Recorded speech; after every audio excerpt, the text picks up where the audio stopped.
Fraternity Vacation is a 1985 sex comedy directed by James Frawley and starring Stephen Geoffreys, Sheree Wilson, Cameron Dye, Leigh McCloskey, Laurent Steve Gutenberg, Matt McCoy, Oscar winner Tim Robbins, Amanda Bearse, Barbara Crampton, Kathleen Kinmont, and John Vernon as the Chief.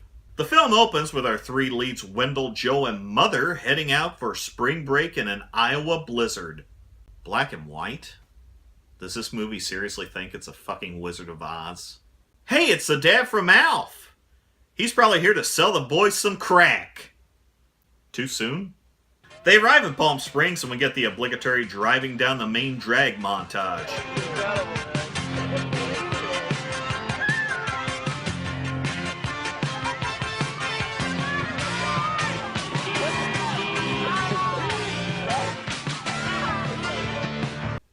Assholes in a Jeep alert. This is Mad for 72 hours of non-stop rock and roll, sending out a big Palm Springs welcome to all you greats from 50 states. That's called an iPod, or satellite radio, rendering FM obsolete in the future. The driving montage suddenly morphs into a makeover montage.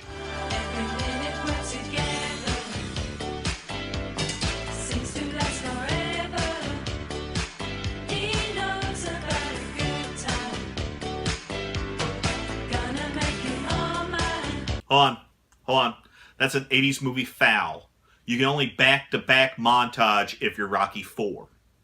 They arrive at their accommodations are less than satisfactory and they immediately start stalking women, noticing Ashley standing on a balcony all alone. The trio head to the pool and obviously this is going to happen. Excuse me. Sorry. Oh, ma'am, I'm so sorry.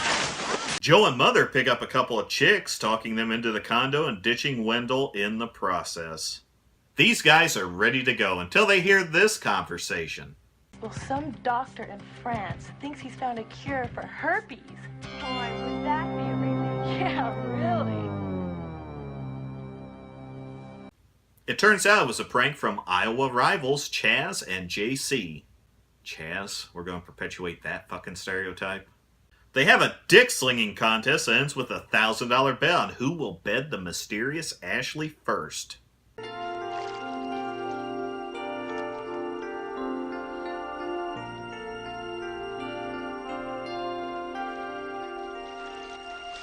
Fucking creeper. They go to a club where there's a quest to get Wendell laid, and he tries his charms on Nicole. Well, then I guess a blowjob in the parking lot would be out of the question.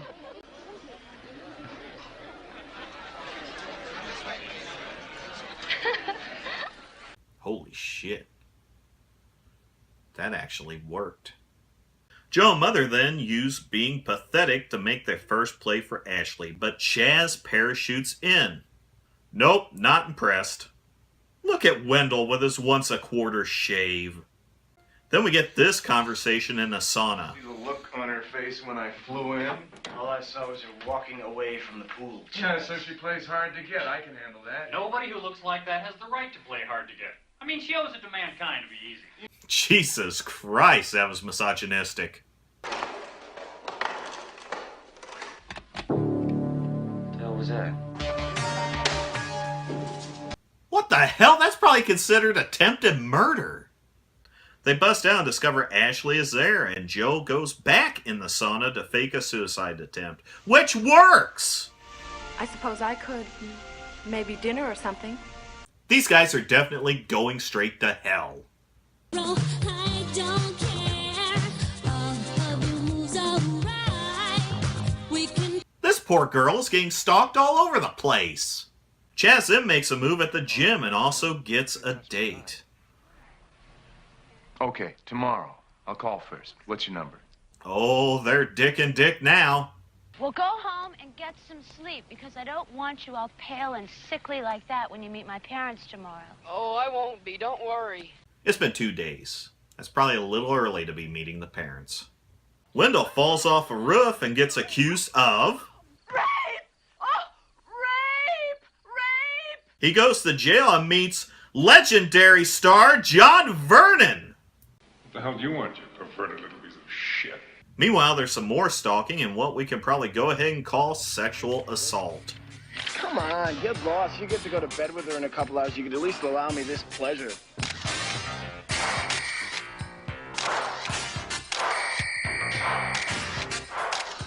Joe goes on a date with Ashley. Would you like to come in for a cup of coffee or maybe a brandy? What fucking year is this? He winds up faking an illness and assaults her. Joe, please! Stop it! God, what am I doing? Joe, go home. This girl is going to need a gallon of mace. Okay. Harry. You know, what would it look like if we put this on top of this? Yeah. Film. How primitive. Chaz's date goes just as well, recording a yoga session and also assaulting her. Doing? Get off of me! Oh, come on, baby. You know you want it. Come on, just relax. Relax. Let it happen. Yeah. Why do I get a feeling that both these guys are going to wind up getting a job at Fox News? Huh? Oh, we have to do another version of that joke? Okay.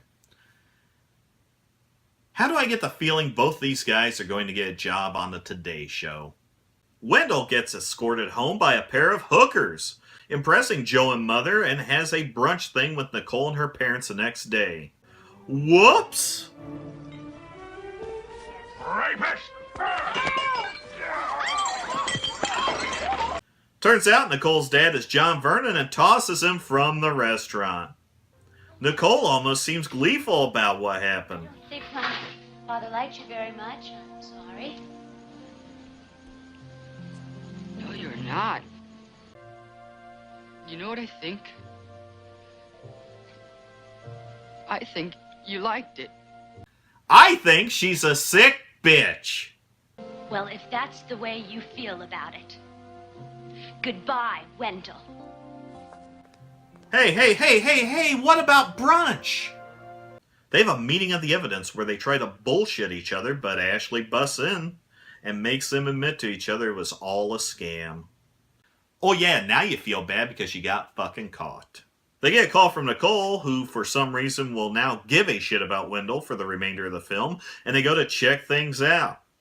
Hey, either Doc Brown is here, or maybe a former GM executive trafficking cocaine. Did you find him? No, we didn't. Look, what did he say? What's going on? He was very upset. Why does she suddenly give a shit? Their talk with Nicole is interrupted by badass John Vernon, and they decide to Smokey and the Bandit that shit and end up in jail.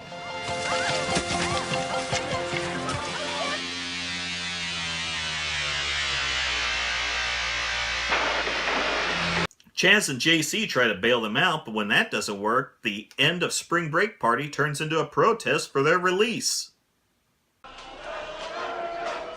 Nelson, Paul in the National Guard. Daddy? Not now, sweetheart. Daddy's busy. Just fucking shoot them.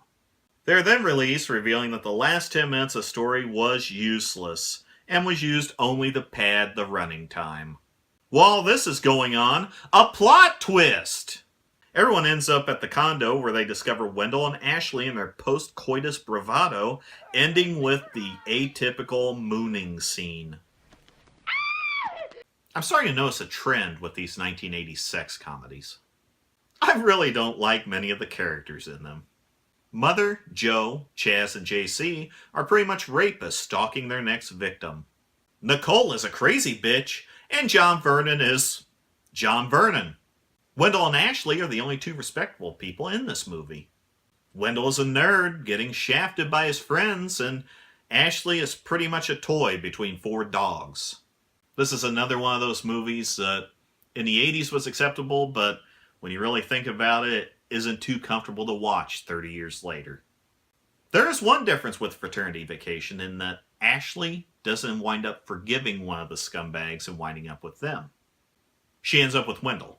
Most movies of this ilk Usually have that girl wind up with the creeper in the end. Then there's Wendell's relationship with Nicole that feels tacked on. She only likes Wendell to piss off her father. But once Dad throws Wendell out of the restaurant, Wendell calls her out on her bullshit. She feels bad, calls the guys concerned, and that winds up landing them in jail. And then we never hear from Nicole ever again. Let's remove Nicole totally. And John Vernon for that matter, as much as that pains for me to say. Let's just have Wendell nerd it up the entire film.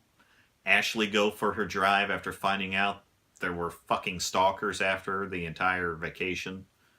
And then they find each other. Bada boom, bada bing, bada bang. Whoops. That would only make the movie 70 minutes. We have to pad this shit. Done.